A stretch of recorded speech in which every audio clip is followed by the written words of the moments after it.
Welcome everyone, and I expect another 5 or 10 people to join us in the next few minutes. We have the schedule here, and I hope we have the times right. We'll see.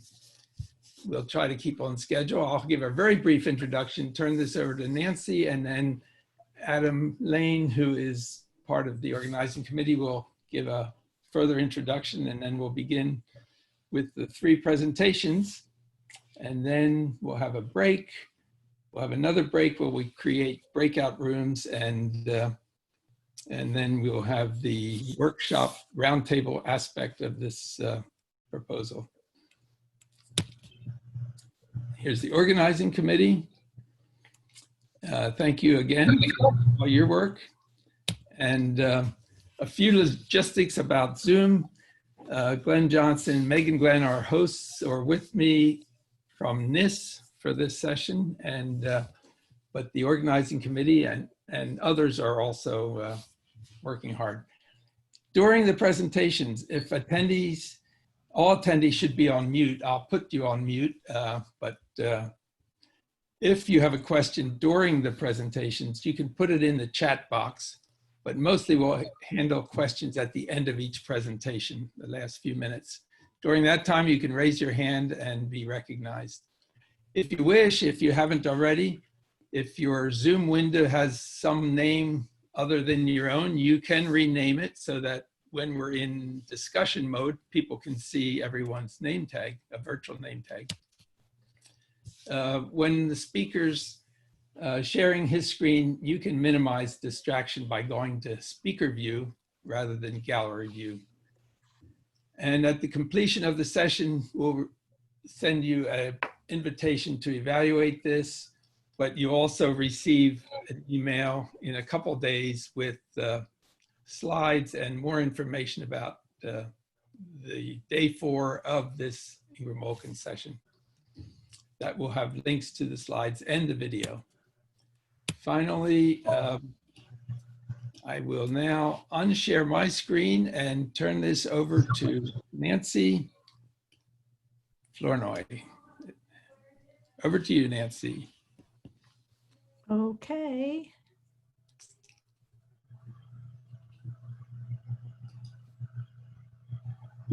Welcome. I'm very pleased to welcome you all to day 4 of this particular Ingram Olkin Forum series, which is on unplanned disruptions in clinical trials. And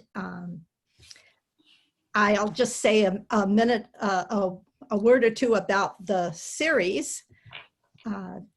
I was asked to chair a committee by Jim Rosenberger to come up with a way to honor Ingram Olkin, who was the person who conceived the National Institute of Statistical Sciences and really was instrumental in its being created.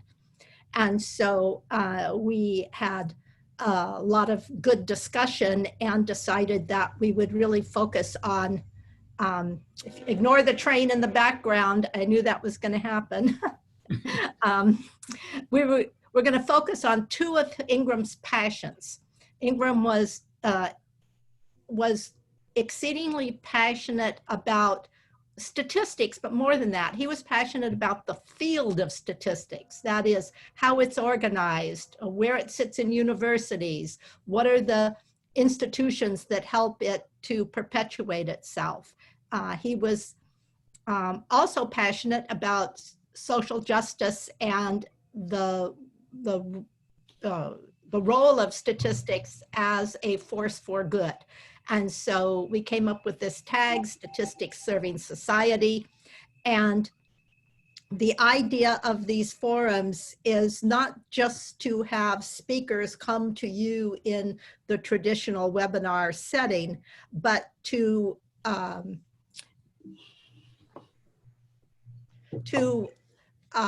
bring people together and try to focus on problems in society where there's not a lot of statistical attention at the moment.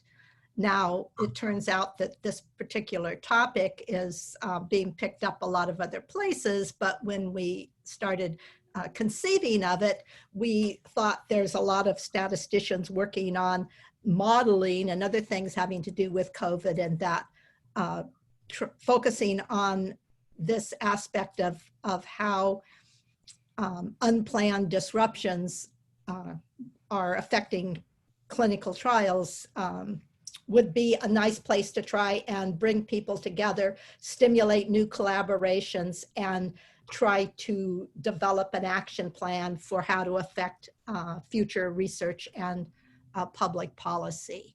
So that's the general goals of this series.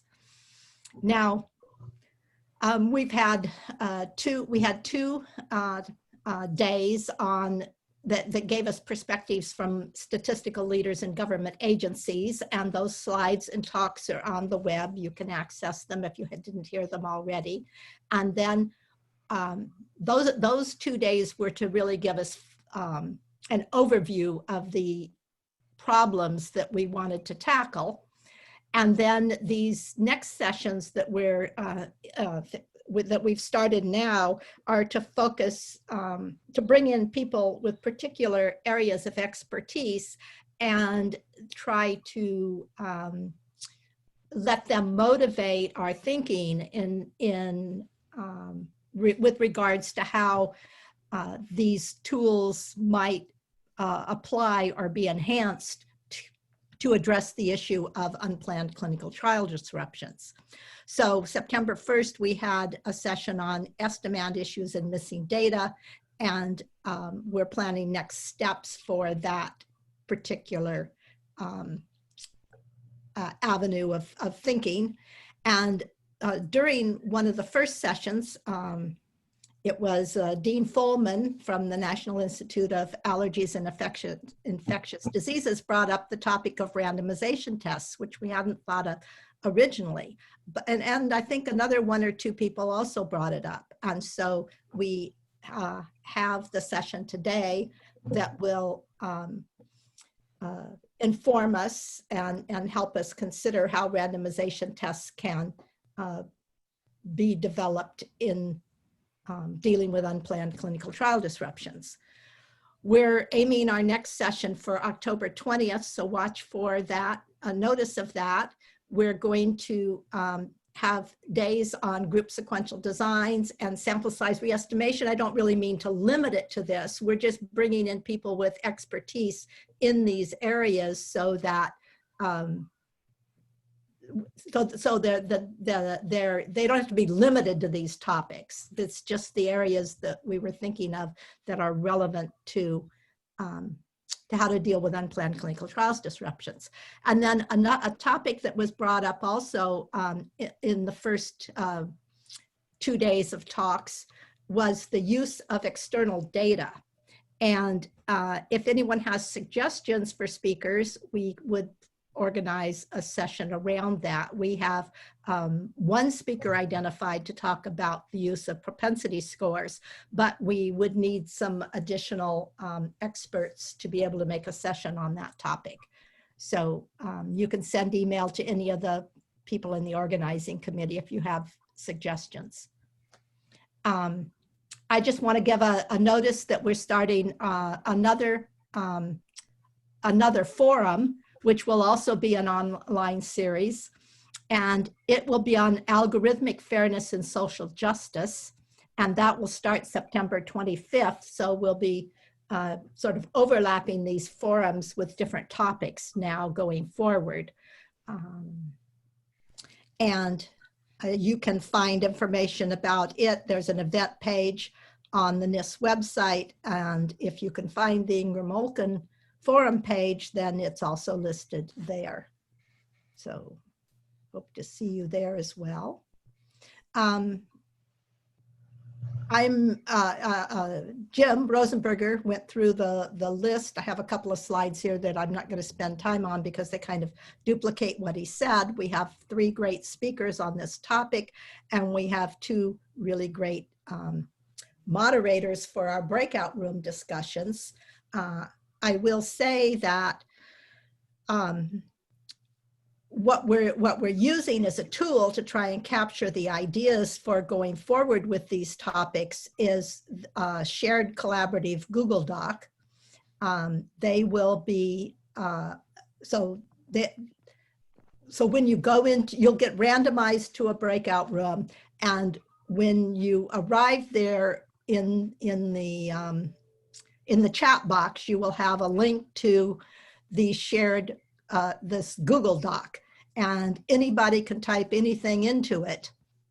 And a couple of the people on the organizing committee will focus on taking notes. But if you hear something that, that you think would be valuable to have recorded for future discussion, please just type your, bring it up and type yourself. And after the allotted time, we'll convene back to have some reporting and next steps. So that's the plan. And on behalf of the committee, I will turn this over to Adam Lane. So I will stop sharing. All right, I'm not going to share screen. I'm just going to introduce our first speaker, William Rosenberger from the University of George Mason. He is a university professor there. He has done a lot of research that is relevant to clinical trials and as an extension, of course, unplanned aspects of it, including adaptive designs and response randomization. So without further ado, I will turn it over to him for his talk. Can everyone see the screen? Yes. Okay, good. So thank you, Cousin Jim, and thanks to the organizing committees. Just a tiny addition to all the comments that have been made about the great Ingram Olkin. Any faculty from Podunk University that he met, he would remember their name, their area of research, and their university, and would come up to you at the meetings. You didn't have to come up to him. So I think that's an amazing aspect to Ingram, especially considering he was cloistered in a an elite university for the vast majority of his career. So I think everyone misses him, and I'm happy to be part of this.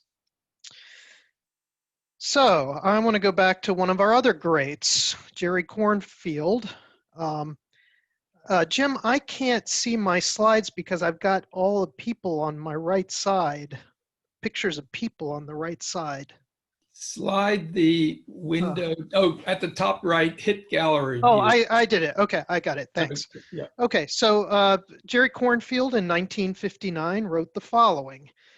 Why do we randomize? It makes possible at the end of the trial the answer to the question, in how many experiments could a difference of this magnitude have arisen by chance alone if the treatment truly has no effect?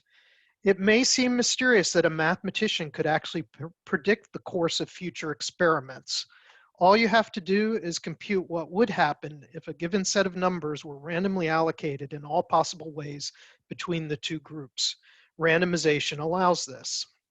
So this was a mention of the concept of randomization as a basis for inference, which has been largely forgotten now, or ignored if it hasn't been forgotten.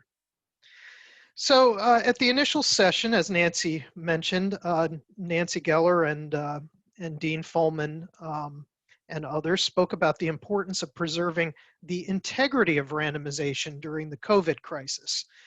So I was thinking, what exactly does this mean, and why is it important to preserve the integrity of randomization? I do a lot of reviews for clinical trials, medical refereed papers. And the consort document, which I have to refer to quite often, indicates that all clinical trials must report the randomization procedure used and its impact on bias. It doesn't mention inference. And I find there are still many authors who don't know even what a randomization procedure is or what they're being asked to describe. And they try to satisfy this criterion by writing that randomization was done by Excel or some other package.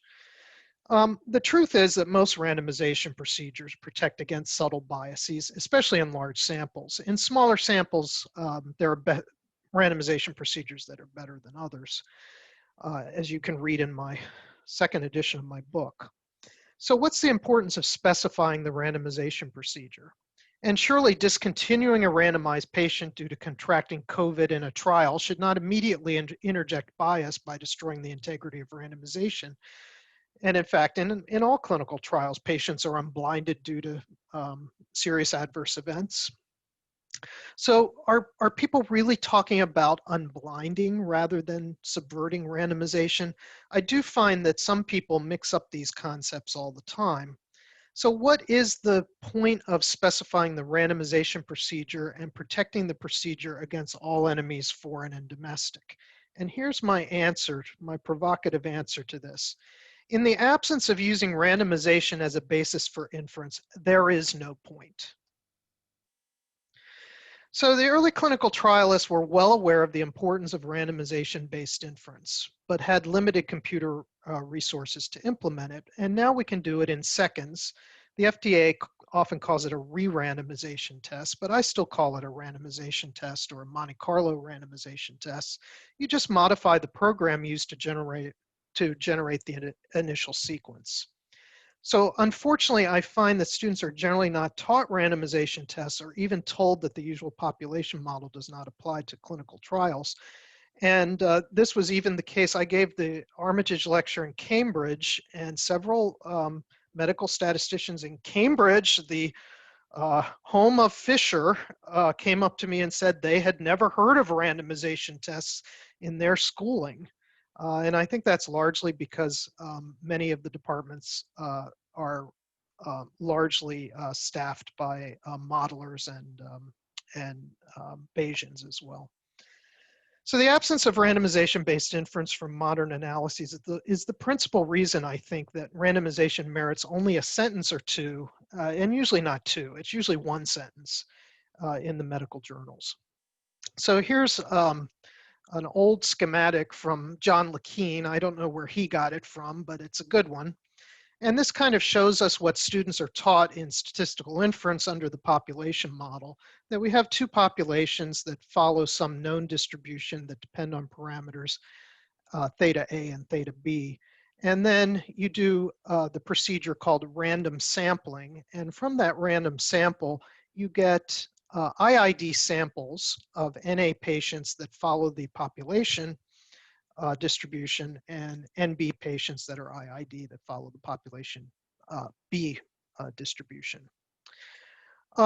So this is the model that most clinical trialists use when they do their inference. And in order to use that model, they have to what we call invoke a population model.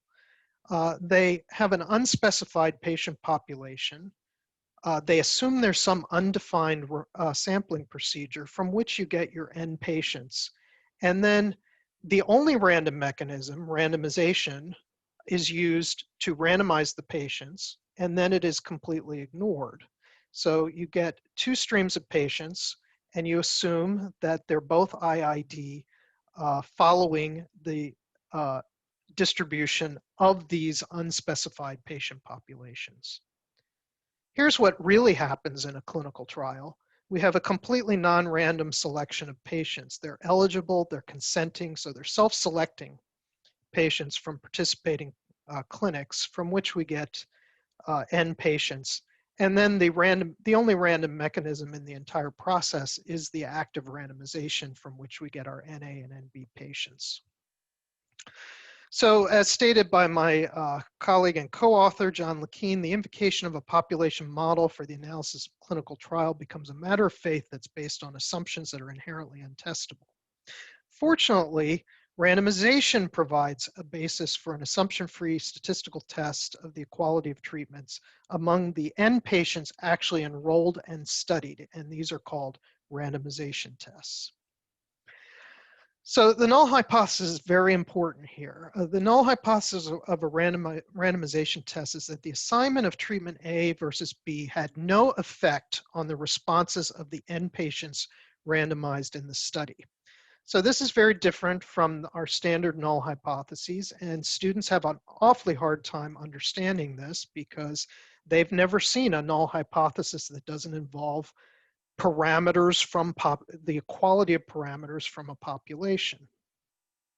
But the essential feature of the randomization test is that under this null hypothesis, the set of observed responses is assumed to be a set of deterministic values unaffected by treatment. So basically, under the null, each patient's observed response is what would have been observed regardless of whether treatment A or B had been assigned. Then the observed difference between the groups depends only on the way in which those N patients were randomized. So then you select an appropriate measure of the treatment group difference or the treatment effect, which is used as the test statistic. Just something that makes sense. The test statistic is computed for all possible permutations of the randomization sequence. And then you sum the probabilities of those randomization sequences whose values are at least as extreme as what was observed. Now here's the point where students suddenly understand. Now they understand what a p-value is, because the total is the probability of obtaining a result at least as extreme as the one observed, and that by definition is what a p-value actually is. And that's a lot easier for students to understand than a quantile of the normal or percentile of the normal distribution. So the key components of the validity of randomization-based inference is the null hypothesis itself and the probability distribution induced by the randomization procedure. Standard population-based ideas like likelihoods are replaced with the reference set induced by the randomization procedures. A reference set is all possible randomization sequences and their associated probabilities. Now, here's where we come to a key point which I want to make clear here, because it certainly wasn't clear in the first edition of my book, so don't read the first edition of my book. Unlike in permutation testing, there's no assumption that each sequence is equiprobable. In fact, we must use the actual randomization probabilities for the test to be valid. They are not permutation tests. In permutation tests, they are assumed to arise from an exchangeable population model. And there are tons of non-equiprobable randomization procedures, and you might have used some of them yourselves. So if you fill the permuted block with using the truncated binomial design instead of the random allocation rule, I'll talk about that in a second. Permuted block designs where you have random selection of block sizes. Restricted randomization procedures, the bias coin design, urn design, big stick design. Response adaptive randomization. Covariate adaptive randomization, where treatment assignment probabilities are selected according to the degree of balance on covariates. All of these generate non-equiprobable randomization procedures. And here's a slide that only took me 25 years to come up with. But it's a very simple slide, but explains everything, the difference between a permutation test and a randomization test. So we have 4 treatments assigned, and there are 6 possible outcomes that give you 2 A's and 2 B's. So you see those 6 treatment assignment sequences on the left side. There's a one-to-one correspondence with the data permutations. So you can permute the data and you get 6 data permutations. So for instance, AABB corresponds to the first outcome, X1 being on A, X2 being on A, and then X3 and X4 being on B. So you see where the one-to-one correspondence comes from. Now, how did you get that randomization sequence? Now, think in terms of 2 different ways. They're equally valid ways of randomizing to get those 6 sequences. The first way is the random allocation rule. Like you have an urn with 2 A balls and 2 B balls, and you draw each one sequentially without replacement. Now, if you do that, each of those randomization sequences are equiprobable. Each has probability 1/6. Now, if you used a truncated binomial design, basically what happens is you flip a coin until you get 2 A's or 2 B's, and then fill out the rest of the sequence with probability 1. So for AABB, the very first sequence, you get 1/2 times 1/2, and then you have your 2 A's, so the rest are filled with probability 1, so it's probability 1/4.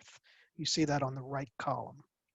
If you have A, B, it's 1/2 times 1/2 times 1/2. Now you have your two A's. The last one is filled with probability 1, so it's probability 1/8. So if you look at this schematic, the randomization sequences are associated with a probability distribution that may be different. And therefore, the one-to-one correspondence with the data permutations, the first data permutation you see there and the last data permutation you see there have different probabilities from the middle data permutations that you see if you use the truncated binomial design. So if you use the random allocation rule, the permutation test and the randomization test, the data permutation randomization sequence has a one-to-one correspondence. They are equiprobable, and therefore the randomization test would be mathematically equivalent to the permutation test, but not true if the randomization procedures are non-equiprobable. And in fact, using equal probabilities on those data permutations would give you a misleading answer because those data permutations cannot occur with equal probability if you use the truncated binomial design. Sorry for that lengthy explanation, but that was an important slide for me, so I thought I would share it with you. I am going to skip some of the more technical details of this talk because I need to finish in a half an hour, and I thought that slide was pretty important. So under the randomization null hypothesis, treatments and responses are independent, and all of these techniques can be analyzed using randomization-based inference techniques with respect to the correct reference set. Now, unlike in inference based on random sampling, I'm not particularly concerned about the choice of test statistic, its asymptotic distribution, et cetera, as long as it compares responses across treatment groups. Now, it may have some impact on power, but I'm not concerned about, in particular, about the choice of the test statistic. I can use difference of means, proportions. I like the linear rank test because within it is a class of all kinds of nice tests, the Wilcoxon test, the log rank test. You can even do a log rank test with censoring, which can be used for sensor survival data. And the only distribution I'm concerned with here is the reference set. This is just an example that if you did an exact randomization test with 4 treatments, that depending on the randomization procedure you use, you come up with different results. So I'm going to skip over that and tell you how to actually calculate these tests. So this is the part that Cornfield and Anscombe and others didn't know how to do back then. And we can do it in seconds in SAS. So you fix the responses and basically regenerate your randomization sequence L time, capital L times. You calculate your observed test statistic, and then for every one of those L sequences, you apply it to the original observed responses and see if the result was greater than or equal to the result that for the observed. And then you just increment a counter each time that it exceeds the result. So then the p-value estimate is just the proportion of those sequences that give you a more extreme test statistic. And that's a consistent estimator. So if you have non-equiprobable randomization procedures, the key component of this computation is that disparate probabilities of sequences will be depicted by the frequency of duplicate sequences sampled with replacement. And consequently, L has to be large enough to approximate those disparate probabilities. So how large does L have to be? This, I'll just go down to the bottom there. I have a couple papers on this. 20,000 seems to be adequate. Of course, I can do 1 million in SAS in seconds, so it's really not an issue. Now, one of the concerns about randomization tests is it seems to test a very targeted hypothesis. Is the primary outcome different? And in fact, there are a number of additions to the literature recently that tells us that we can even do adjusted regression models. So I can look at an adjusted treatment effect. And this was noticed by Mitch Gale. He had a paper in Biometrica back in 1988. They didn't do the Monte Carlo re-randomization, but they had the idea of doing using the residuals from a regression model to calculate a randomization test that would be an adjusted treatment effect. And in fact, we do this in a paper, in this paper by in Statistics and Medicine in 2014. We applied the technique to time to event data using the Cox proportional hazards model, the accelerated failure time model, and we also look at longitudinal regression models, as well as any generalized linear model can be used in this setting. So you can do adjusted regression models and do randomization-based inference. The advantage to this is if your model is wrong, your results are going to be wrong, but the randomization-based inference tends to preserve the type 1 error rate.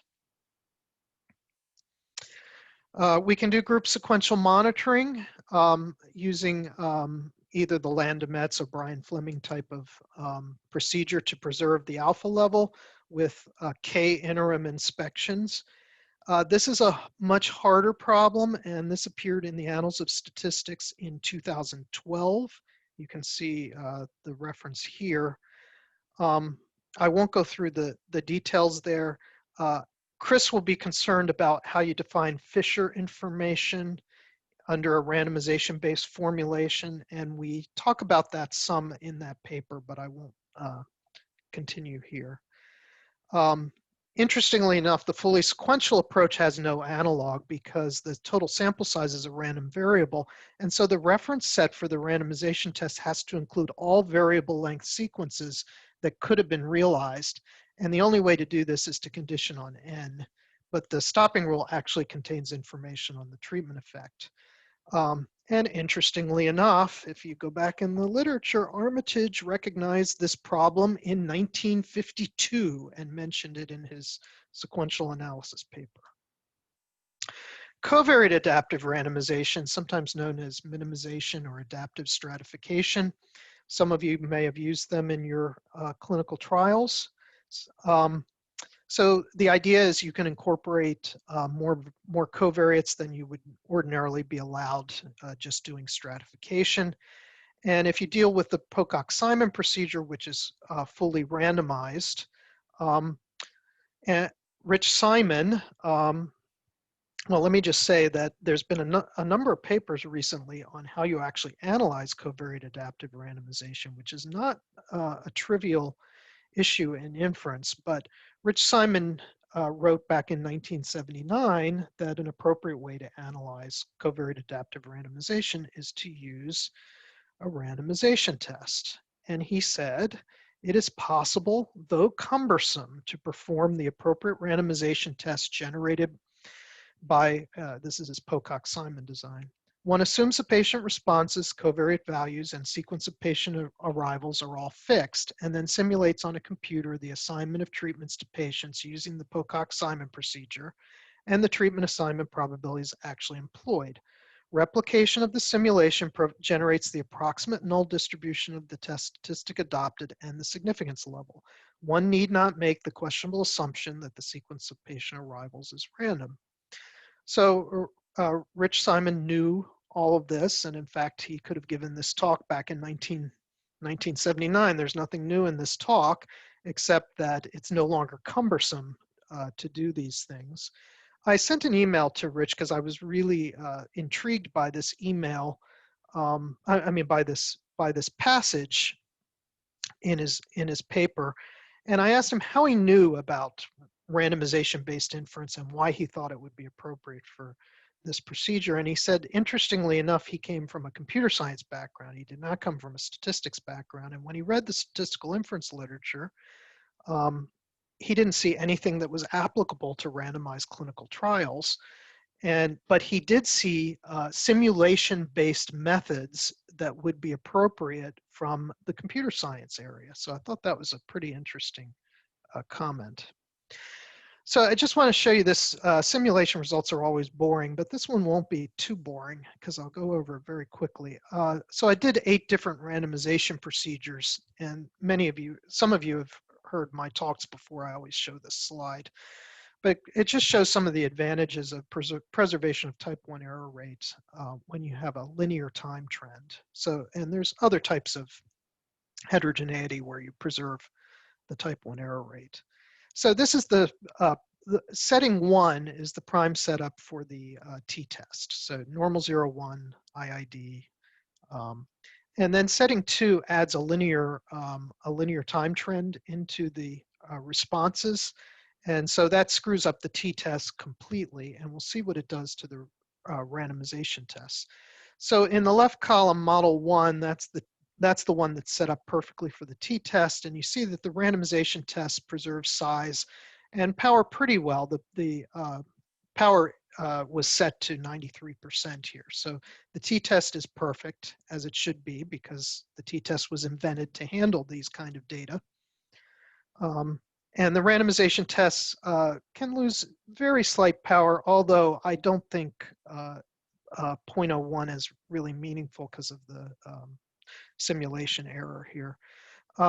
If you go over to model 2, that's with the time trend, and you can see that the size of the randomization test is completely preserved in all cases, and the power is greater, except in the case of the truncated binomial design.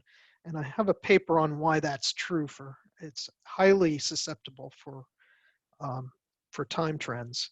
The blocks do really, really well. And of course, blocks do well in time trends because they block the patients sequentially. And so they're really set up nicely if you have a time trend. And the t-test is awful. You can see that the size ranges from 0 to 0.18, and the power has gone down significantly. So some recent papers.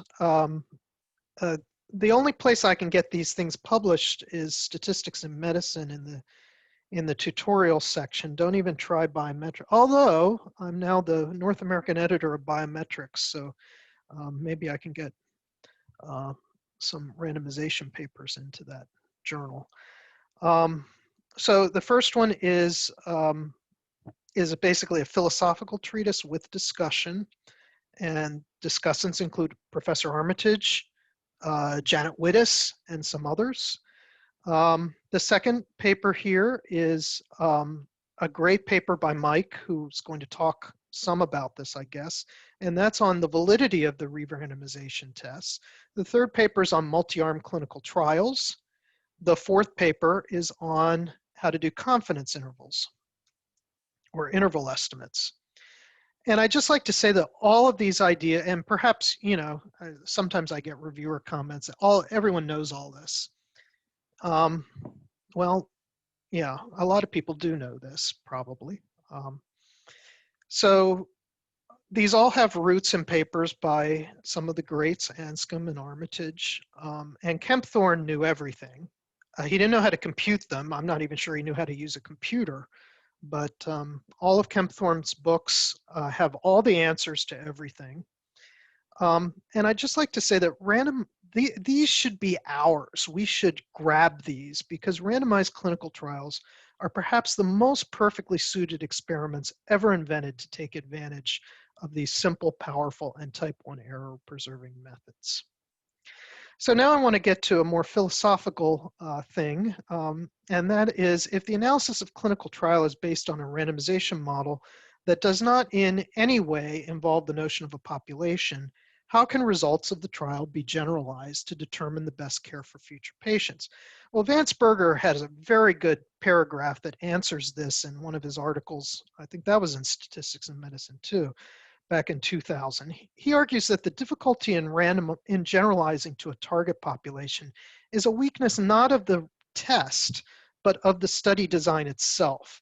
If it were suspected by investigators that patient experience in a particular clinical trial could not be generalized, there would be no reason to conduct the clinical trial in the first place. We hope that the results of a clinical trial will apply to the general population as well as to the patients in the trial. Just like if you're a scientist and you're operating with a single petri dish. However, the study design only provides a formal assessment of the latter, not the former, by ensuring validity of the treatment comparison within the trial conducted. By limiting bias and ensuring strict adherence to the protocol, it is more likely that a generalization beyond the trial can be attained. So I'm just about done, and it looks like I'm on time, Nancy. So randomization's become a rote exercise that's nearly ignored in practice. Its basis for inference has been cited since the dawn of clinical trials as one of its advantages. Researchers in past decades have not been able to compute randomization tests due to computational limitations, but we can now do them in seconds. Randomization-based inference can be used for virtually any primary outcome, including adjusted outcomes, sequential outcomes, longitudinal outcomes, survival with censored data encountered in clinical trials. Randomization tests are valid even under heterogeneity, preserving the type 1 error rate. And that's not an approximation. There's no z-test, there's no assumptions, there's no approximations. The only invalidity of a randomization test is due to bias in the study. Something's up top here that's, okay, there it's gone. So here's a passage that I wrote for in one of the Statistics in Medicine articles. The validity of the generalization of the experimental conclusions to a relevant population of interest relies on the design and proper conduct of the trial rather than on the accuracy of a statistical model of the population distribution. For example, the preservation of type 1 error rate may be viewed as a sufficient condition for the valid generalization from the specific trial participants to a larger context. However, such a connotation cannot be invoked by the preservation of type 1 error rate alone. Rather, a statistically valid conclusion may not be scientifically objective due to a biased experiment. It's sometimes also believed that tests involving random sampling from population distribution enables generalization to a broader context, whereas randomization tests in which patient responses are regarded as arithmetic numbers do not. Nonetheless, the population model only allows inference on the assumed population parameters or characteristics. And finally, just a mention of COVID, and I think Martin's going to talk a lot about COVID. I'm on a lot of DSMBs, and COVID has upended a lot of these clinical trials. And the most important critical aspect of this is the introduction of heterogeneity. So if you have an unplanned interruption, when it's restarted, will the clinical trial population have the same characteristics? And we know that heart, lung, and blood are the things that are primarily impacted by having had COVID. So COVID diagnosis interferes with those functions. Any recruitment may be limited to those who are low risk for patients that are afraid to go out of the home, for instance. And all of these aspects increase heterogeneity. Now, the fact that randomization-based inference can help because it retains operating characteristics under heterogeneity is a good thing. But as Adam pointed out when he reviewed my slides, the generalizability may be impacted by that heterogeneity. Randomization test works, but the generalization may be impacted. So that's my conclusion. Randomization matters, and thank you very much to the organizing committee and to Cousin Jim for inviting me. Everyone's got to unmute now. All right, thank you, Bill. You were perfect on time. I think part of the discussions, the breakout session is where we can handle questions.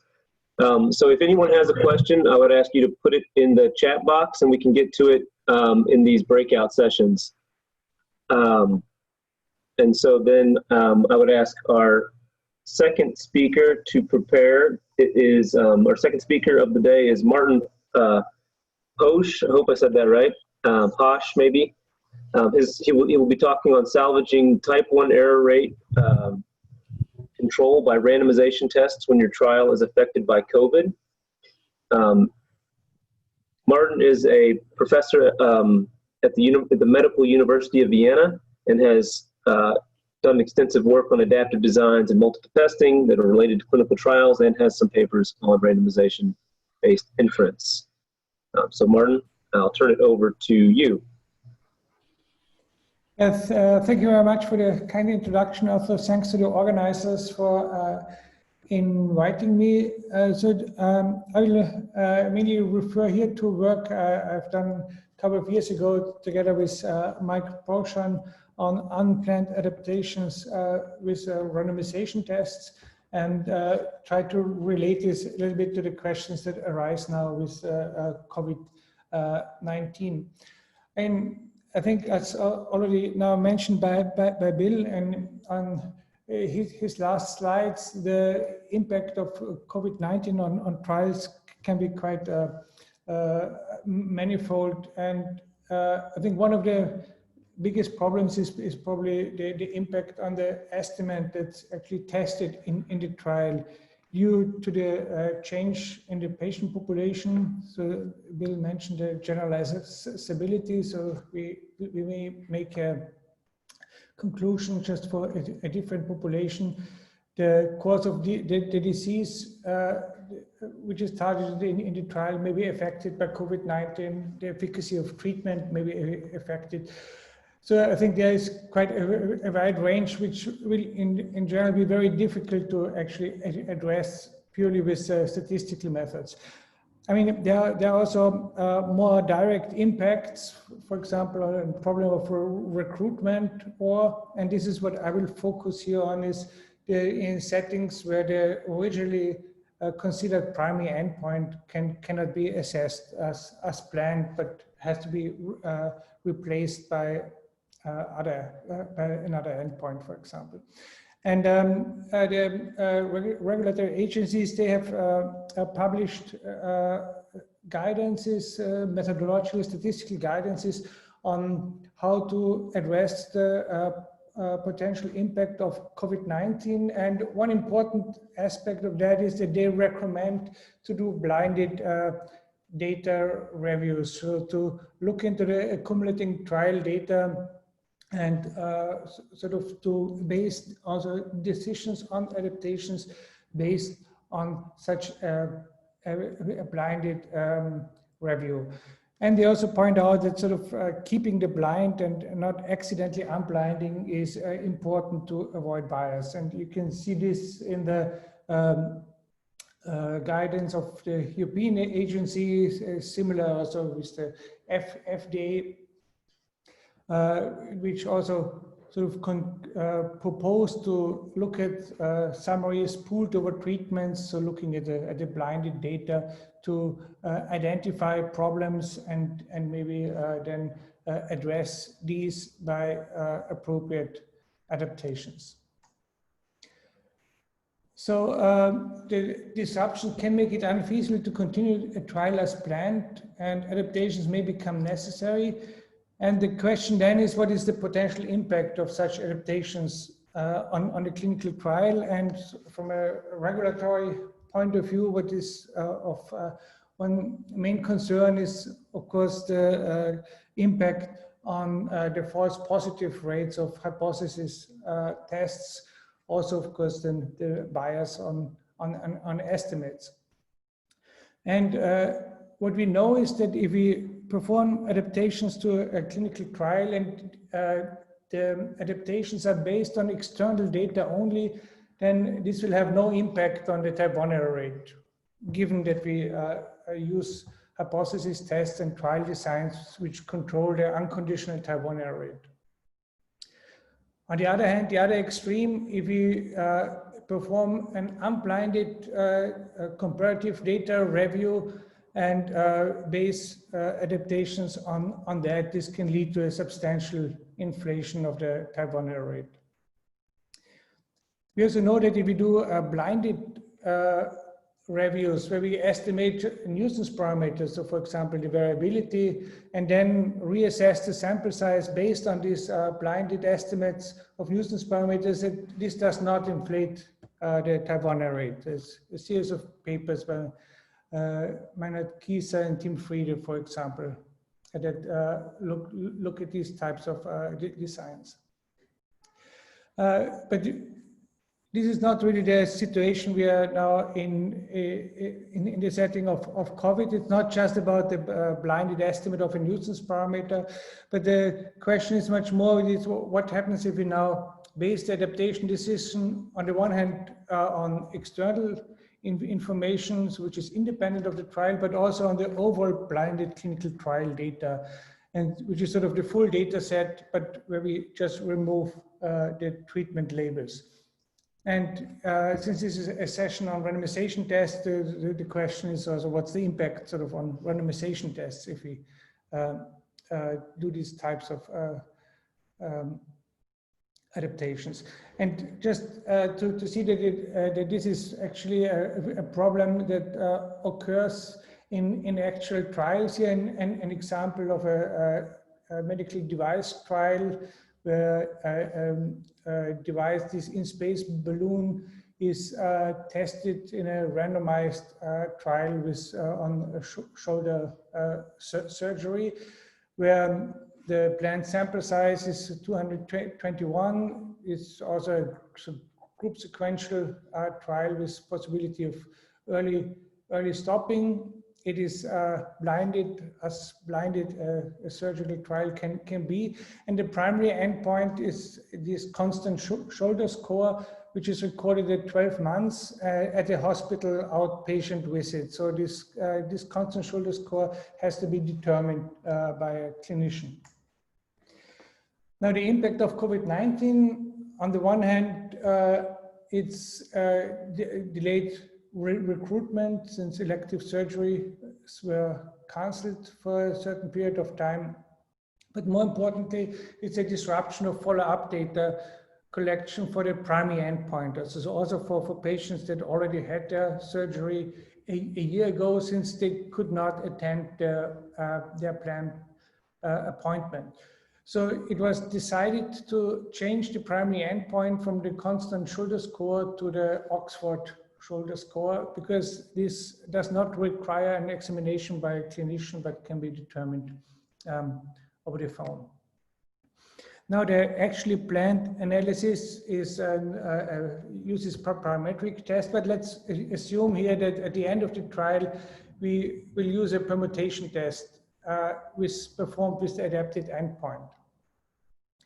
And we ask the question, what's the impact on the type 1 error rate if you assume that the decision to change the endpoint was also influenced by inspection of the blinded data set? So not just by the external information that the endpoint will not be, it will not be possible to assess the endpoint in the future, but we assume that the investigators also had access to the blinded data set. Now, if you look at the classical permutation test, and just introduce some notation here, we have the outcome data Y. So this is now just for a single endpoint. This would be the pre-planned score, for example. And we have the treatment assignment vector. And as just now explained by Bill, to perform the permutation test, we compute the permutation distribution by computing these test statistics for each possible assignment set. So for each possible treatment assignment to the patients, and the p-value refers then the actually observed test statistics to this permutation distribution, and gives the appropriate quantile in this distribution.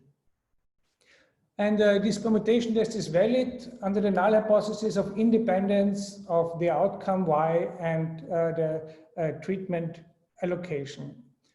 So which means that the conditional distribution of Y given a certain treatment allocation is the same for every consistent set, meaning so for every possible allocation of patients to treatments.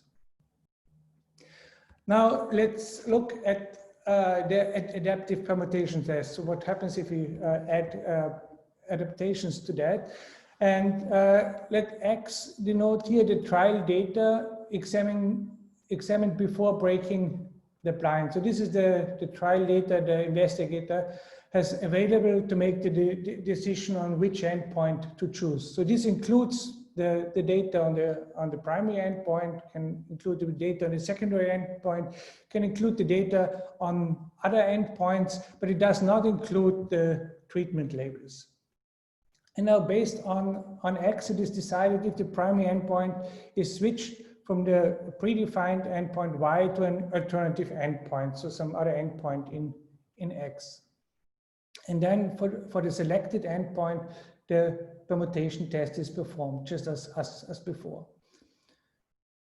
And we know that, again, by the permutation test principle, that if X and Z are independent, then the permutation test remains valid under adaptations. So we now assume that X and Z are independent, so the conditional on each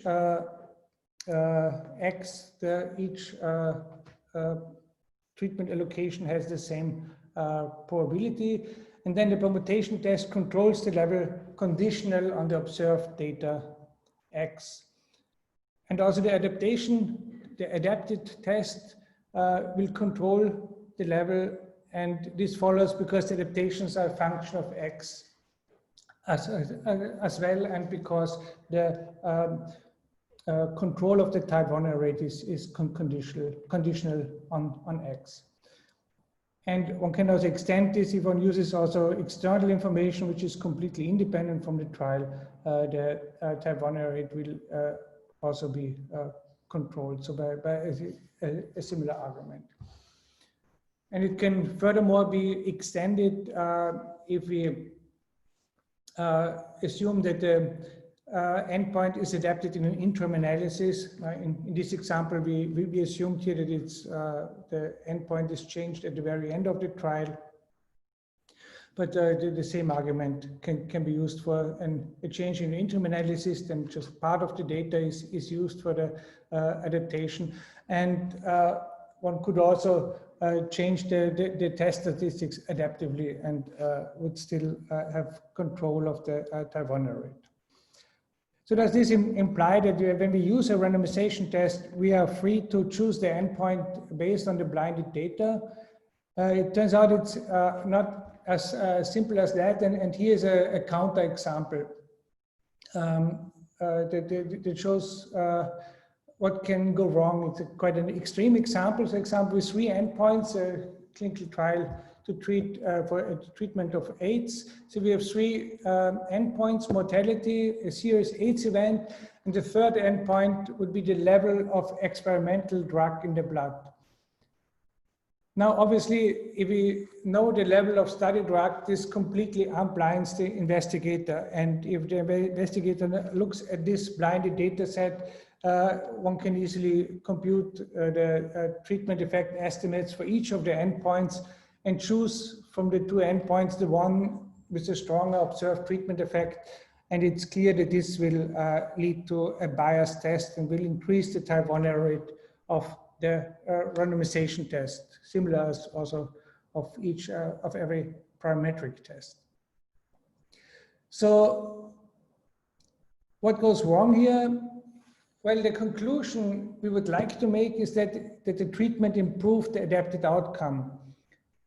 However, the null hypothesis of this adaptive permutation test is that the treatment has no effect on X, where X is the data used in the adaptation. So that's sort of the full data set that we have inspected to make the adaptation decision. So the null hypothesis is that X and Z are independent, meaning that, as I said, that the treatment has no impact on any of the variables in X. So when we can reject the null hypothesis, we just know that the treatment has an effect on at least one of the examined outcomes, X. And of course, this is a useless conclusion in this specific counterexample, since obviously we know that the treatment will have an impact on the level of drug in the blood.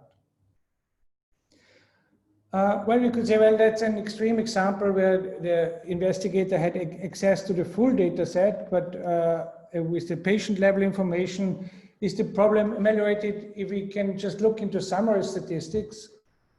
And also here one has to be careful. So for example, if the summary statistics would be the correlation between the level of the study drug and the two endpoints, then this correlation also tells us which of the t-statistics has which of the endpoints has the larger t-statistics.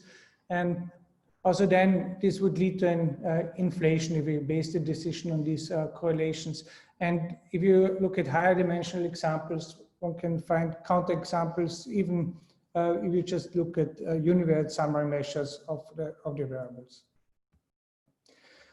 The good news is in a special case, if we consider the setting where we look only at two potential endpoints. So the data, the blinded data matrix X consists just of two variables. In this setting, the type 1 error rate is actually controlled. And this can be seen by a quite simple argument that assume now that we based on X, which consists of two endpoints only, one endpoint is selected and then the permutation test is performed. Now we have to consider two cases. The first case is under the global null hypothesis, where the treatment has no effect on neither endpoint. In this case, the type 1 error is controlled because X is independent of Z. This is just the case we discussed before.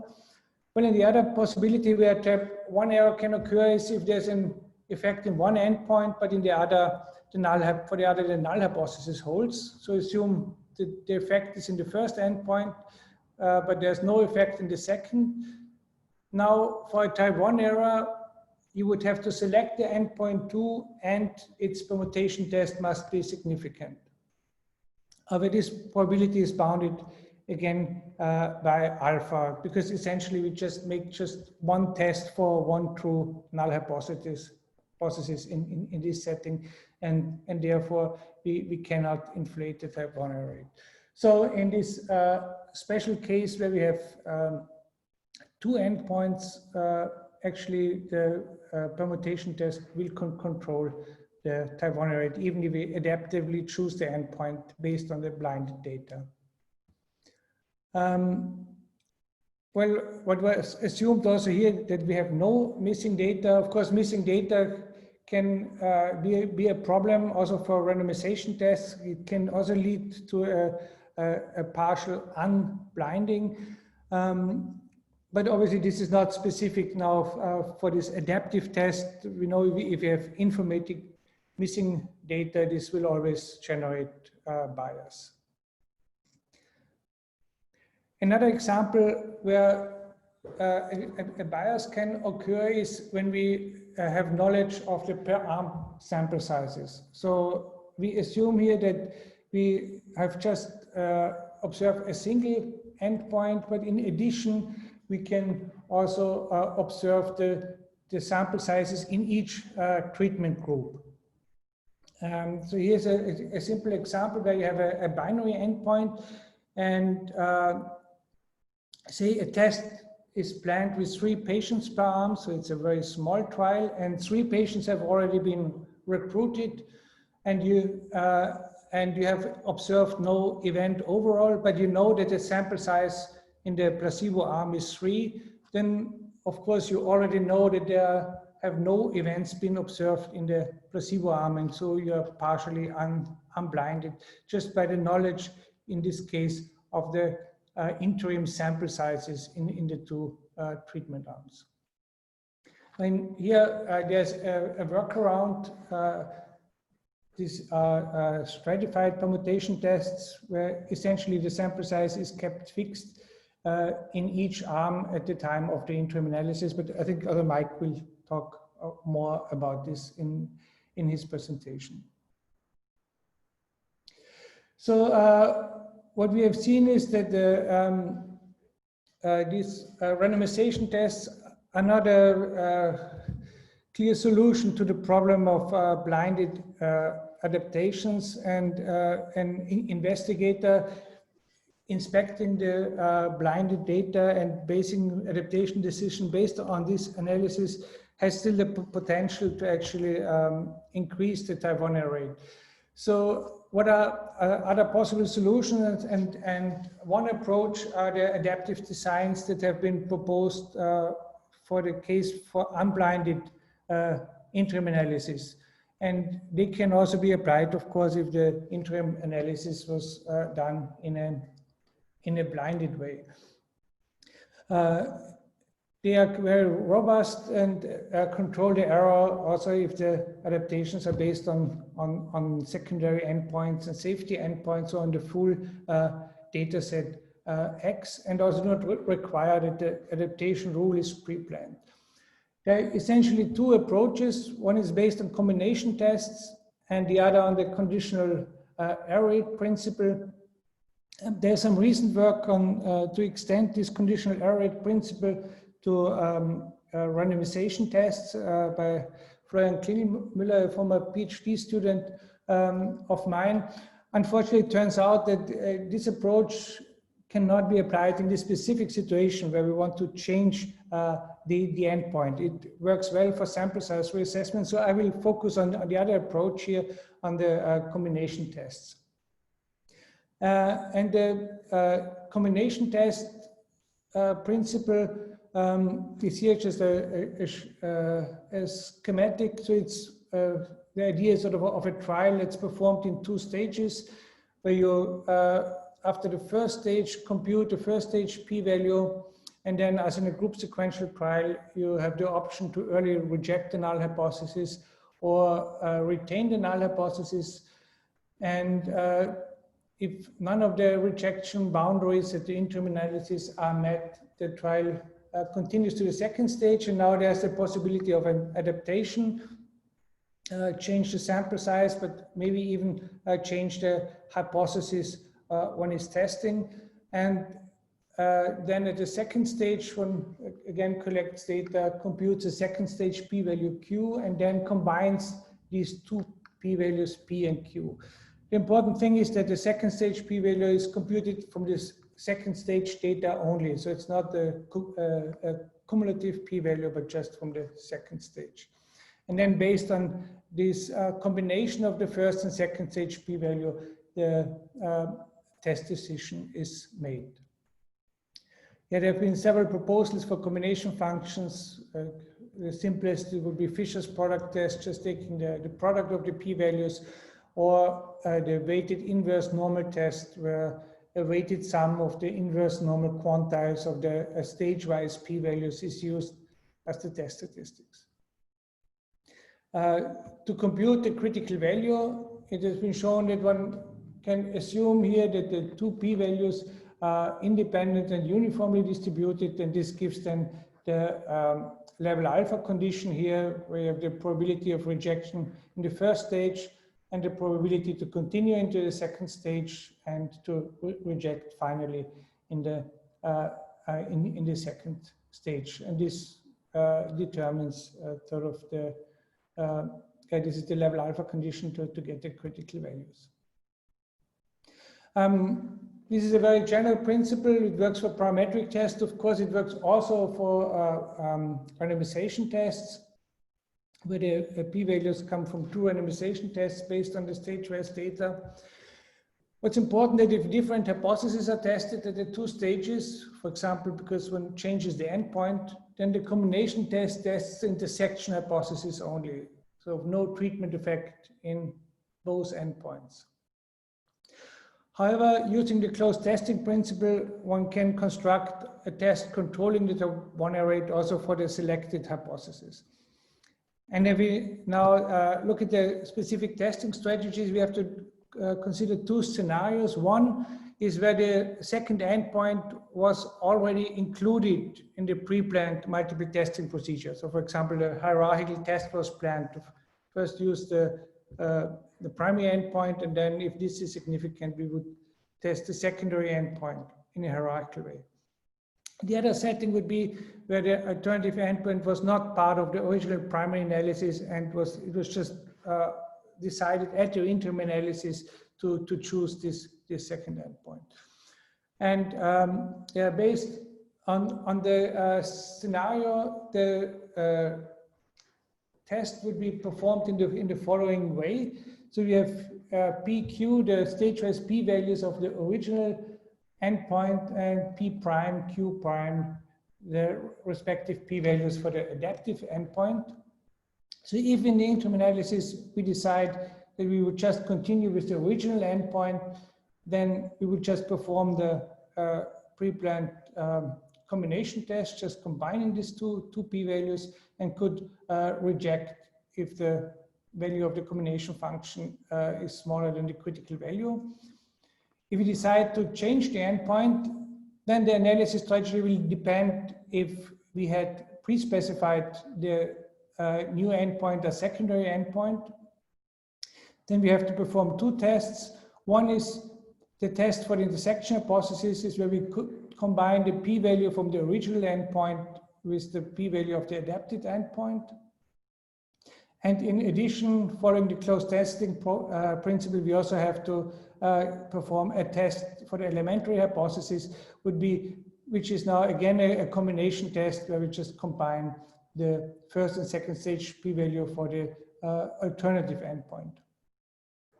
If we have not pre-planned hierarchical test and the secondary endpoint just comes out of it's just selected at the interim analysis, the testing strategy differs. Then as an elementary test, we just have to use the second stage data only and have to perform a level alpha test for the second stage data only. So in this case, this test will be more conservative than just starting a new trial, since we have this additional condition here to reject.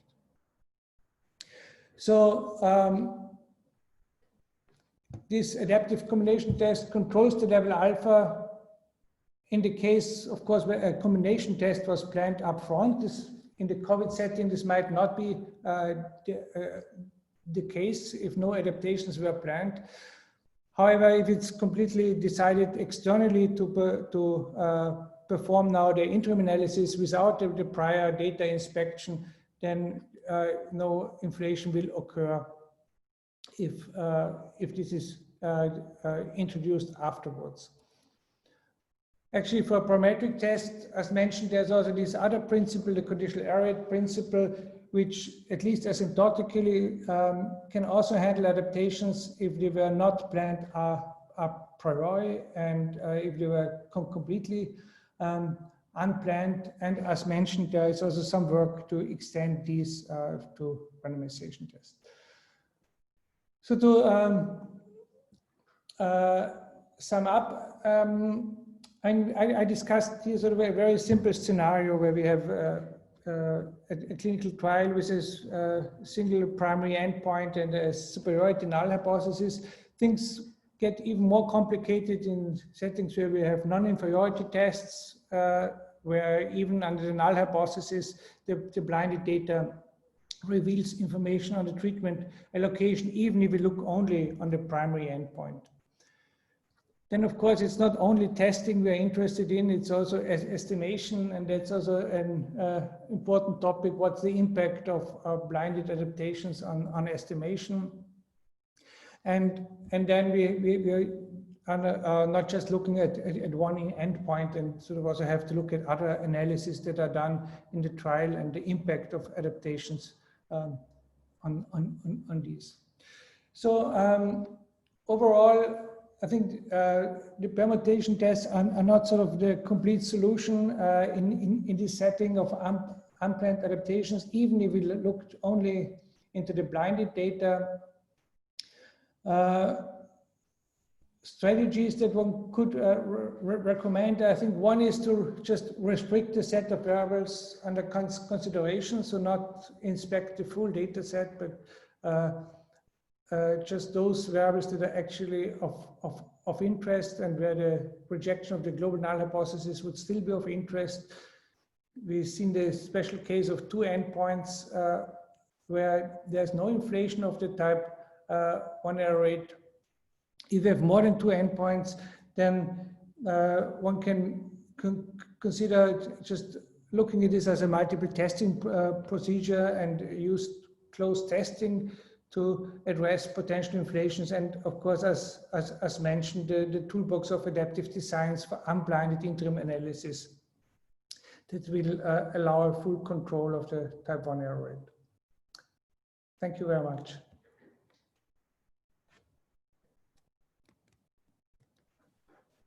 Third talk will be by Michael Prochon, and it will be on re-randomization tests in the context of trial disruption.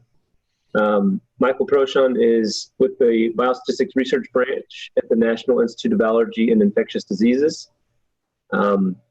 And he has published in several areas relevant to clinical trials, like adaptive designs, obviously randomization tests. And so without delaying too much, I will turn it over to him for his talk. All right, thank you very much. Let's see. And let me share here.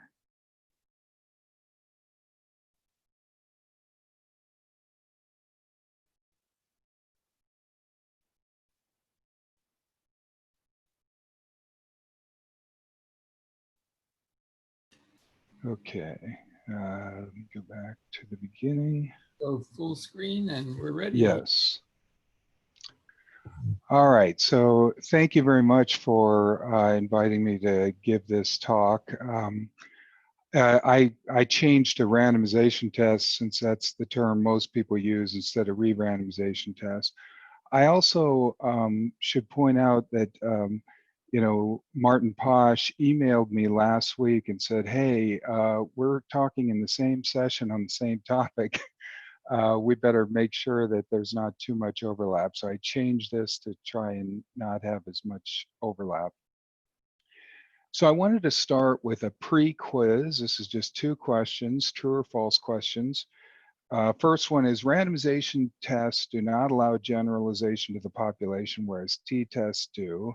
I think you heard this morning what the answer to that question should be.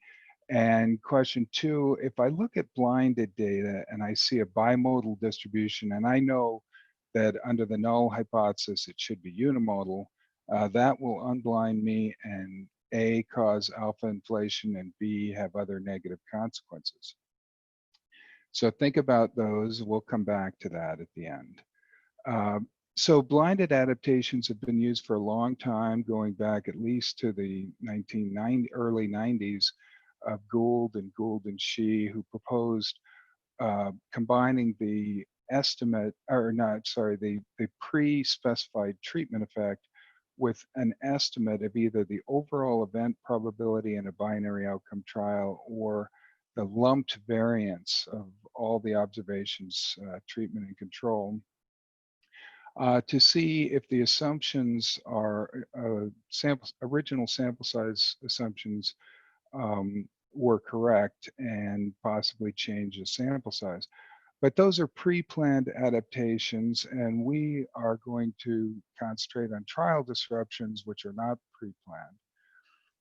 So I want to tell you, I have 3 true fables to tell you. And so you have to start a fable with once upon a time. So once upon a time, investigators chose a primary endpoint for a double-blinded tuberculosis trial. And I'm going to pretend it was the number of lesions that you could see on these lung scans. It wasn't actually that, but I'm going to pretend that it was that. And then they looked at a few scans of people in different arms, and they didn't know what arm they were in. And they noticed that their original primary endpoint was not measurable. And I don't mean that in the sense of Royden measurability, but I mean they just couldn't measure it. For example, maybe all the lesions sort of ran together. They couldn't tell how many there were. So they changed the primary endpoint to something that could be measured, makes sense, and pretend that they changed it to the volume of lesions. Then I claim that a randomization test does allow them to live happily ever after. Now, there are some caveats, as Martin's talk mentioned, but basically they can live happily ever after. So this is true fable number 2. Some infectious disease trials eliminate early deaths on the grounds that some patients are just too sick to be helped with any treatment. So with that in mind, let's talk about the Prevail 2 Ebola treatment trial. This is conducted in Liberia, Sierra Leone, and Guinea, and it randomized patients with Ebola to standard care versus standard care plus ZMapp, a triple monoclonal antibody cocktail.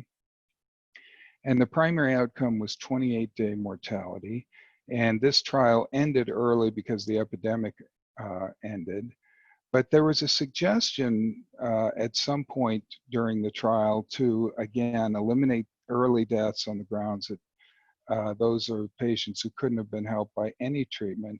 And we said, yuck, what if treatment actually kills patients and you're going to be eliminating the evidence that treatment kills patients? So Jim Neaton suggested using principal stratification, which is a nice idea. For example, we could use logistic regression to identify a linear combination L of baseline predictors of early death, and then stratify the analysis by probability of early death. So we could look separately in the low and higher probability of early death strata. And if we focus on the low probability of early death stratum, then that does what you want. It's like eliminating the early deaths, except it's doing so in a more principled way. And the nice thing is that you can determine this linear combination of predictors. You do it with all patients, no treatment indicator in the model, and you can use whatever procedure you want. You can use stepwise regression or whatever. It doesn't matter. Then you apply a randomization test, so Fisher's exact test in the low risk stratum. And we did this and we lived happily ever after. The third true fable is the adaptive COVID-19 trial, Act 1. This is in patients who were hospitalized with COVID-19. It randomized to remdesivir plus standard care versus placebo plus standard care. And the primary outcome here was time to recovery. And there was very little information about COVID-19 before the trial started. So it was unclear what the best endpoint was. And we originally, in fact, were using the proportional odds model on an 8-point ordinal scale at day 15. This is often used in flu studies, some sort of ordinal scale. In our case, the 1 is the best score, that's you're out of the hospital.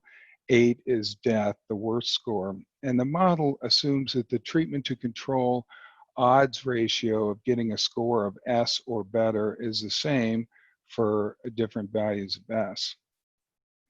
The problem is that we didn't know what day to choose, what's the best day, because there was no prior experience with COVID-19. And so before looking at any outcome data, we changed the outcome to time to recovery, and we lived happily ever after. Now, not everyone lived happily ever after. We were criticized for a number of reasons, but we don't have any control over whether other people live happily ever after, only whether we live happily ever after. So what if we had used the proportional odds model, but then built in a blinded determination of what day is the best day? Well, that's not really going to help us because a blinded look isn't going to tell us where the big treatment effect is because we're not going to see which group is treatment and which group is control. We're not going to see the individual randomizations. And so only in an extreme situation would this have helped. So for example, if no one recovered by day 15, then we know that day 15 is not a good day. We should choose a later day. If everyone's already recovered by day 15, we know that we should have chosen an earlier day. But without such an extreme situation, we would not have lived happily ever after. So there are some caveats, though, of these three fables, and in particular, you know, what Martin Pasha's talk, those caveats apply. So, for example, in the tuberculosis example of changing the endpoint, technically the correct conclusion is that treatment affected at least one of the outcome variables you considered. Now, in that particular situation, though, I think judgment is required. Judgment's always required, but given that the original outcome could not be measured, it does seem reasonable to me to conclude that treatment affected the adapted outcome, the volume of the lesions. Another caveat is that even though randomization tests don't inflate the type 1 error rate under the strong null hypothesis of no effect on any variable you looked at, it can lead to either overestimation or underestimation of the treatment effect, because under the alternative hypothesis, it can cause unblinding. So in that pre-test where I mentioned, you know, you see a bimodal distribution, when you know it should be unimodal under the null hypothesis, that would, you know, tend to unblind you. And then if you're an unblinded investigator, you could actually unwittingly introduce bias by treating the treatment and control patients differently, giving them different background therapy. So I want to talk a little bit about, you know, the idea behind randomization tests and conditioning on ancillary statistics. Conditioning on ancillary statistics to get the distribution of a test statistic is generally well accepted principle in inference. So this example illustrates why it would be well accepted. Suppose you're comparing treatment and control with respect to a continuous outcome, and you're willing to assume that the data are normally distributed, and you're even willing to assume that the variance in the two arms is 1. And you don't actually do this in clinical trials, but suppose you flipped a fair coin to determine the sample size. If it comes up heads, you're going to use 10 people per arm. If it comes up tails, you're going to use 1,000 people per arm. And the coin comes up heads, so you use 10 per arm.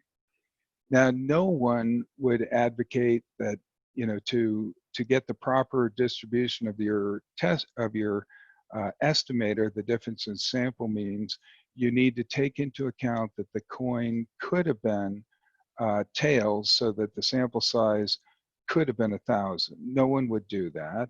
We would all condition on the fact that the coin came up heads and you used a sample size of 10.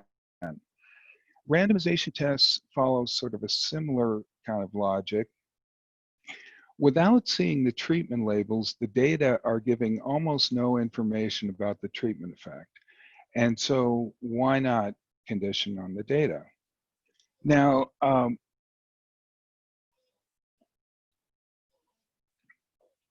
my thesis is that randomization tests are known to be asymptotically the same as t-tests under some reasonable assumptions. And so if randomization tests are valid after looking at data, then t-tests also should be valid after looking at data. Now, let's look at whether that is accurate, whether randomization tests are asymptotically like t-tests. So let's consider a paired setting like the community intervention trial for smoking cessation. This is the COMMIT trial, which was conducted a long time ago, and they pair matched and randomized 22 communities, 11 pairs, to a 4-year smoking cessation intervention or not. And the primary endpoint within each community was the difference in proportion of people who were able to quit among 550 pre-selected heavy smokers. Now, In a paired setting like this, the randomization test is just going to permute the labels within pairs. And so each observed difference, DI, when you permute the label, it's just going to change the sign to minus DI. So the randomization test here is just going to be consider all the sign changes. So for each randomization, you're going to have either plus or minus DI, then you're going to average all of those and get D bar. And so your resulting randomization distribution is just the 2 to the 11th values, D bar 1, D bar 2, etc. Now, interestingly, the results of the one-tailed paired t-test and the randomization test are remarkably similar. So the paired t-test gives a p-value of 0.685. So the results actually went in the opposite direction. The intervention group had worse quit rates than the control group. The randomization p-value was 0.686. So virtually identical p-values, and this slide shows you why. The histogram is the randomization distribution. The red dot is the actual observed value for the mean of the differences between treatment and control. And the blue curve is the best fitting normal distribution. And you can see that the normal curve fits extremely well. Now that's pretty remarkable because commit only had 11 pairs, and yet the normal approximation works quite well. And that's not unusual. The normal approximation often kicks in fairly quickly. You know, this belies the myth that you can generalize with the t-test, but not with the randomization test. Basically, they are going to give you virtually the same answer in any reasonably sized trial. So you're going to get the same answer. So how could it possibly be that, oh, one test allows you to generalize, the other does not, when they're basically the same test? And so it's always true, as mentioned by Bill, that the you know, whether you can generalize really depends on judgment, not on which test you use. So generalization always depends on judgment. But there are some situations where the randomization t-tests are not close. And one of those situations is when there's an extreme outlier. So let's subtract 10 from the 11th paired difference in commit. Now, disregard the fact that a paired difference between two proportions has to be between -1 and 1. Forget about that for a second and just put in a -10. Then what you'll see is that the t statistic comes out roughly -1. The numerator basically cancels out with the denominator. That's the effect of that outlier. And that gives you a one-tailed p-value of 0.17, whereas the randomization p-value comes out 0.30. So that's not too close, although the qualitative conclusions would be the same. And this just illustrates what happens when you have an extreme outlier. So this graph represents the randomization distribution of the sum of a bunch of differences. Each of those lines goes either to the left or to the right. So each of those lines is a minus DI or a plus DI. And this illustrates with 4 paired differences. And you can see that if that top paired difference is really huge, then the sum is going to have a bimodal distribution. So it's not going to be approximately normally distributed. Now, you also get dissimilar results between the randomization test and the t-test if you have a huge treatment effect. So to illustrate that, I'm going to subtract 10, not from the 11th paired difference, but from all the paired differences. And again, ignore the fact that this is impossible data. If you do that and you compute the t statistic, you will get -737 0.95 with a p-value less than 2.2 times 10 to the minus 16th. Now, also ignore the fact that I'm violating all the rules of reporting p-values, and I'm not just saying p is less than 0.0001. I'm giving this, incredible number of significant digits. But the randomization test p-value comes out what you would expect as the most extreme randomization p-value you can get with 11 pairs. Comes out 1/2 to the 11th, which is 0.0005. So these are very different, at least if you take the ratio of those p-values, they're quite different. Now, incidentally, the normal approximation is still accurate in this latter case of a huge treatment effect if you use the randomization variant. So ordinarily, the t-test is going to use the variance that takes the summation of the differences minus d bar squared over n minus 1, whereas the randomization variance is going to be the sum of the di squareds over n. And if you use that to get your normal approximation, then you will get a z-score of minus 3.317, which does give you a p-value of about 0.0005, which agrees with the randomization p-value.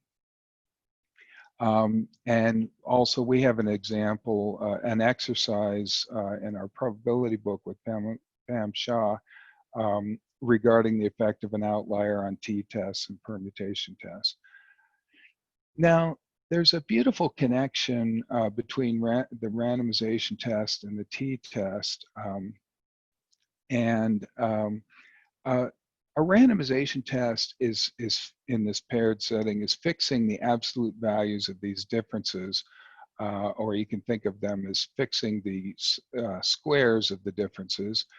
And it uses the null conditional distribution of the sum of the differences given those absolute values, or given those squares.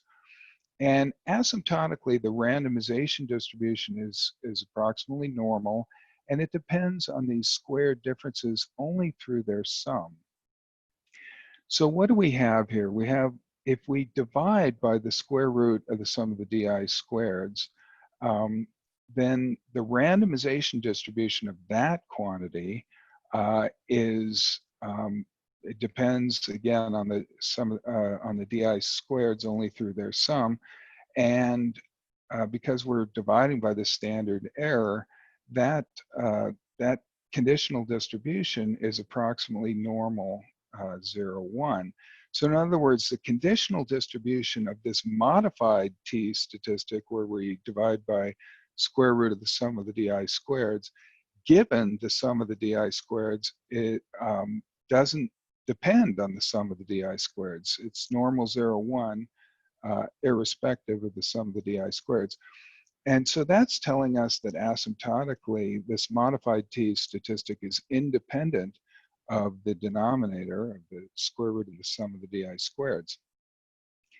This suggests that if you had IID normal data with mean mu and variance sigma squared, the modified t statistic, sum of the di's divided by root of the sum of the di squareds, should be independent of the sum of the di squareds under the null hypothesis of mu being 0. And this seems hard to believe. After all, the denominator of this modified t statistic has the square root of the sum of the di squareds in it. So how could that be independent of the sum of the di squareds? But in fact, it is true, and it follows from Basu's theorem, which I consider to be the most beautiful theorem in statistics. I was lucky enough to have Basu as my professor at Florida State in an inference class. But it is true because this modified t statistic is ancillary. You can divide the numerator and denominator by sigma and show that the distribution does not depend on sigma. And sum of the di squareds is complete and sufficient for sigma squared. And so by Basu's theorem, the sum of the di squareds is independent of this ancillary statistic, the modified t statistic. And this is useful with adaptive t-tests, and the reference here is Prochet, Glim, and Posh 2014, and that contains some of this stuff that I've been talking about today. Now, the ideas of sufficiency and completeness and ancillary statistics can also be used in two sample settings to show that only a randomization test can control the type 1 error rate regardless of the true common continuous distribution of the data. So if you don't want to assume the data are normally distributed and you just want to assume there's some continuous distribution and you want to test whether that's the same in the treatment and control group, Lehman, all the way back in 1959, showed that only a randomization test can do that. And I'm grateful to Bill Rosenberger for pointing that out to me a long time ago when I gave a talk at George Mason University. I was not aware of that reference. I mean, I knew about Lehman's book, but I did not know he had that in there. So just some conclusions then. Trial disruptions can happen. Randomization tests can save you from that situation if the adaptations were made based on blinded data. And because randomization tests are valid and are asymptotically equivalent to t-tests, then t-tests are also going to be approximately valid after blinded changes if the sample sizes are large. But it's a good idea to use the randomization variance, which is a little bit more conservative. And in case you haven't guessed the answer to the pre-test, the first question, randomization tests do not allow generalization of the population, whereas t-tests do. That is definitely false. Generalization is always a matter of judgment when you do, take random samples. So that's false. If I look at blinded data and see a bimodal distribution, that will unblind me, and A can cause alpha inflation. That is false because under the null hypothesis, that will not unblind you. It will only unblind you if the null is false. And B, have other negative consequences. That is true. It could have negative consequences because if it unblinds you and it leads investigators to treat patients in the two arms differently, then that could change the size of the treatment effect. And so I will stop right there, and thank you very much for your attention. Here are some references, by the way.